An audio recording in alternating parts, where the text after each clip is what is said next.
And we're back. Welcome to my preview and predictions for the Champions League semi-final second leg. Once again, doing all the European videos this week. Tomorrow for the Europa League and Wednesday for the Conference League. And a reminder, you can still check out my Premier League predictions for the weekend ahead of tonight's game between Crystal Palace and Nottingham Forest. And don't forget to drop a like on this video if you do enjoy all of these prediction series. But for today, we are just going to go straight to the prediction screen because we've got two more unbelievable semi-finals after what was an incredible opening week of Champions League semi-finals. And what better place to start than what was probably the best Champions League game so far this season between Barcelona and Inter Milan last week. Now, obviously, the reverse fixture back at the Nou Camp. Absolutely unbelievable. A 3-3 draw. I certainly didn't see that coming. And fair play to Inter Milan to actually going toe-to-toe with Barcelona. There were some unbelievable individual performances, but also some unbelievable team performances from both sides last week. And I think what everyone's just hoping is we can see the exact same again in this week's game. But let's do our little due diligence first. Let's do the admin. Both sides did play at the weekend. Both sides did win at the weekend. However, both sides near enough changed their entire starting 11s. In fact, Inter Milan changed their entire starting 11. Barcelona still left in Pedri, but they both won 1-0 against Verona for Inter, 2-1 against Valladolid for Barcelona. But like I say, the vast majority of both teams completely changed, so both sides are going to be well rested ahead of this second leg. There are going to be some slight injury concerns based off of the first leg and off of the weekend. For Inter Milan, they lost Lautaro Martinez at half-time. At the moment, it doesn't look like he's going to make the game. For Barcelona, it was Jules Koundé who had to go off in the first leg, and again, as things stand, doesn't look like he is going to make this game, and some are saying he might be out for the rest of the season. Furthermore, for Barcelona, I know he didn't start last week, but Gavi did pick up a slight hamstring injury at the weekend against Valladolid, so it looks like he is going to be missing as well. Other than that, it looks like we are pretty clear to go head-to-head once again. Like I say, I'm just hoping that we see another game like we saw last week. It's real credit to both managers that they just went for it, but I am a little bit cautious of to how Inter approached that game against Bayern Munich a few weeks ago, where they got the away win and then back at home they tried to hold on to that win. Obviously this time it is a draw, but I still feel at home an Italian side is going to look to be a little bit more defensive, but we shall see. I'm just hoping, like I say, it's going to be another incredibly expansive game. Lots of free-flowing football, lots of flair, lots of chances. I hope we're going to see goals from multiple teams, but I am going to go with what I did think for last week, which is I still think Barcelona should be considered favourites, but from what we saw last week, I do genuinely believe anything could happen. Nothing would surprise me. A win for either side in 90 minutes extra time or penalties, nothing surprises me. But I'm going for 3-2 to Barcelona. I still think they should be considered the favourites, even though potentially, arguably on paper, Inter Milan do have a better side. But we shall see.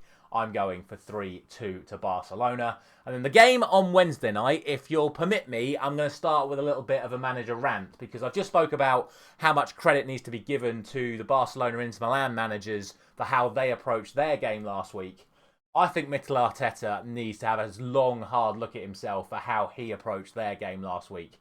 They were the home team in a Champions League semi-final, and they just sat back and allowed PSG all the time and space in the world without really offering too much threat the other way outside of one or two chances that Donnarumma had to make saves for.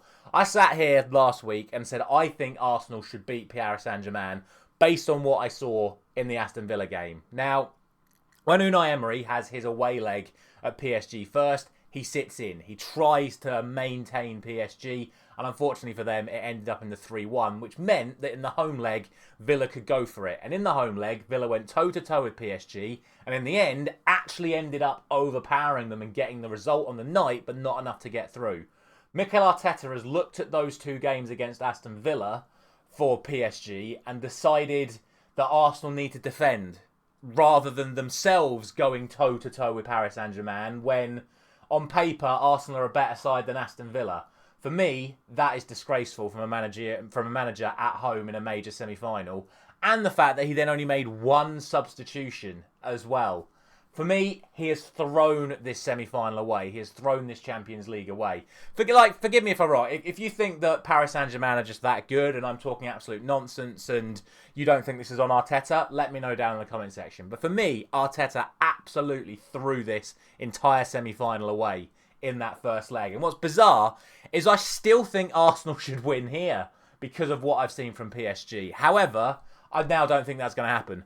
Especially when you think that at the weekend, again, both of these sides played at the weekend and both of these sides actually lost at the weekend. The difference is Paris Saint-Germain lost 2-1 away from home, where the only player that wasn't changed from their starting lineup was João Neves. Arsenal played the exact 11 expected to start this second leg and lost at home to Bournemouth. Because those players just did not look up for it and looked like they were saving themselves for Paris Saint-Germain. Again, bad management. Either don't play those players because you know they're saving themselves for Paris Saint-Germain, or motivate those players to say, show what we've got before we then play Paris Saint-Germain. I think it's been an absolutely disastrous week for Mikel Arteta. And look, in terms of the team news, I think Timber is still going to be out. He didn't play at the weekend because of his injury, which is why Ben White came in for him. Obviously, Thomas Partey's back from suspension. Again, he played at the weekend. That's why I said the 11 against Bournemouth is the 11 expected to start here. For PSG, no fresh injury concerns whatsoever, other than the big one, of course, which is Ousmane Dembele. As things stand, it looks like he's going to miss the game, but I don't think that's going to matter when you've got Kvaratskhelia, Desiree Dua, and Bradley Barcola. I don't think you need Ousmane Dembele. And I think they're just going to carry on doing exactly what they've been doing. So even though I still think if Arsenal go for it, they should win this game, I don't think they are going to go for it. And I think PSG are going to take it. So I'm going to go 2-1 PSG. I think it genuinely could end up being more if Arsenal don't apply themselves correctly. But like I say, I'm pinning this whole semi-final on Mikel Arteta. I'm not an Arsenal fan, so I can't really comment. But that's just the way I see it. That's how I see these games going. First game could be anything, but I'm favouring Barcelona. Second game, I still think Arsenal should win, but I expect PSG to do so.